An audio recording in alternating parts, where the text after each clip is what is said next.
ବଣ ଓ ବଣି।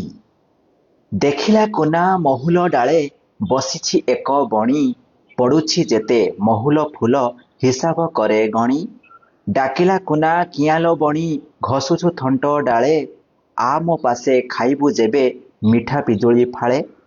ସୁନାର ଏକ ପଞ୍ଜୁରୀ ଗଢ଼ି ଆଣିବେ ବାପା ମୋର, ମାଠୁ ମାଗି ଦେବିଲୋ ତୋତେ କଦଳୀ ଛେନା ସର। ସୁନା ଗିନାରେ ଦେବି ମୁଁ ପାଣି, ରୂପା ଥାଳିରେ ଭାତ, ବୁଲାଇ ନେବି ମେଳାକୁ ତୋତେ ଦେଖିବୁ କେତେ ଜାତ। କହିଲା ବଣି କୁନା ଭାଇନା କହିଲ ସତ ଏକା, ମନେ ତୁମର ଶରଧା ଥାଉ ନିଇତି ହବ ଦେଖା। ଗଛରୁ ଗଛ ଉଡ଼ି ଉଡ଼ିକା ପାଉଛି କେତେ ସୁଖ, ଡାଳରେ ଥାଇ ଦେଖଇ ମୁହିଁ ଜହ୍ନ ମାମୁଁର ମୁଖ। ବୁଲୁଛି ଖାଇ ବଣର ଫଳ ଡିମିରି ଆମ୍ବ ଜାମୁ, ଶୋଉଛି ସୁଖେ ବସାରେ ମୋର ଲେଉଟି ନାନା କାମୁ। କୁନା ଭାଇନା ସୁନା ପଞ୍ଜୁରୀ ସେ ସୁଖ ଦେବ କିବା, ଯିଏ ଯାହାର ମନ ଖୁସିରେ ଆପଣା ସୁଖେ ଥିବା। ଲୋଡ଼ା ନାହିଁ ମୋ ସୁନା ପଞ୍ଜୁରୀ ରୂପା ଥାଳିରେ ଭାତ, ଏ ଗଛ ଡାଳ ସରଗ ମୋର ବଣ ପରାଣ ମିତ।